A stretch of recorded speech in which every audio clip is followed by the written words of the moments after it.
கர்த்தருடைய பரிசுத்த நாமத்துக்கு மகிமையுண்டாவதாக. இந்த சனிக்கிழமை காலையிலே உங்கள் யாவரையும் சந்திப்பதில் மிகுந்த சந்தோஷம். நாளை காலை ஞாயிற்றுக்கிழமை அதிகாலை 5 மணிக்கு வாக்குத்தத்த ஆராதனை. விசுவாச மக்கள் யாவரும் அதிகாலையில் வந்து தேவ சமூகத்திலே காத்திருக்க முடியும் உங்களை அன்பாய் கேட்டுக்கொள்கிறேன். இந்த நாளுடைய ஆசீர்வாதத்துக்கு ஒரு வேத பகுதி வாசிப்போம். அது ஆதியாகமம் 27ஆம் அதிகாரம் 28, 29ஆம் வசனம். தேவன் உனக்கு வானத்து பனியும் பூமியின் கொழுமையும் கொடுத்து மிகுந்த தானியத்தையும் திராட்சரசையும் தந்தருளுவாராக. ஜனங்கள் உன்னை சேவிக்கவும் ஜாதிகள் உன்னை வணங்கவும் கடவர்கள். உன் சகோதரருக்கு எஜமானாய் இருப்பாய். உன் தாயின் பிள்ளைகள் உன்னை வணங்குவார்கள். உன்னை சபிக்கிறவர்கள் சபிக்கப்பட்டவர்களும் உன்னை ஆசீர்வதிக்கிறவர்கள் ஆசீர்வதிக்கப்பட்டவர்களுமாய் இருப்பார்கள் என்று சொல்லி அவனை ஆசீர்வதித்தான். கவனிங்க, ஈசாக்கு வயது சென்ற பொழுது தன் குமாரனாகிய ஏசாவை கூப்பிட்டு,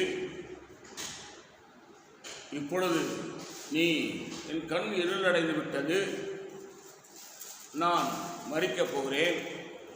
ஆகவே நீ நன்னை அந்திய காலத்தில் ஆசீர்வதிக்க வேண்டியதாக இருக்கிறது சொல்லி அங்கே ஈசாக்கு தன் குமாரனாகிய ஏசாவை அழைக்கிறான். அழைத்து அவனிடத்தில் சொன்ன பொழுது அதை ரெபெக்காள் கேட்டுக்கொண்டிருந்தாள். ஏசா வேட்டையாடுவதற்காக வனாந்திரத்துக்கு போய்விட்டான். யாக்கோபு வீட்டில் இருக்கிறான். ரெபெக்காள் யாக்கோபை கூப்பிட்டு, உன் தகப்பன் இந்த விதமாய் சொன்னார். ஆகவே உன் அண்ணன் அவன் வேட்டையாடி அவன் சமைத்து கொண்டு வருவதற்குள் நீ போய் ஆட்டு மந்தைக்கு ஓடி குளுமையானவர்களை கொண்டு வா, நான் சமைத்து தருகிறேன், நீ அந்த ஆசீர்வாதத்தை பெற்றுக்கொள் என்று சொல்லி அவனை அவள் அனுப்புகிறார். ஆனால் அவன் முடியாது என்று சொன்ன பொழுது, மேல் வருகிற சாபம் இனிமேல் வரட்டும், நான் சொல்றதை கேளும் என்று சொல்லி ரோமமுடைய ஆடைகளை அவனுக்கு உடுத்தி ஏசாவை போல பேச வைத்தான். அவன் அங்கே பேசினான். அதற்கு பிறகு ஈசாக்கு யாக்கோபை ஆசீர்வதிக்கிறான். இதான் நடந்த நிகழ்வு. இப்ப எப்படி ஆசீர்வதிக்கிறான்? தேவன் உனக்கு வானத்தின் பனியும் கொழுமையும் கொடுத்து மிகுந்த தானியத்தையும் திராட்சரசையும் தந்தருளுவாராக. ஜனங்களுடைய சேவிக்கவும் ஜாதிகள் உன்னை வணங்கவும் கடவர்கள். உன் சகோதரருக்கு எஜமானாய் இருப்பாய். உன் தாயின் பிள்ளைகள் உன்னை வணங்குவார்கள்.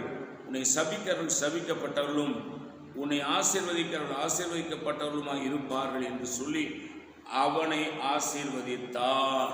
அல்லேலூயா.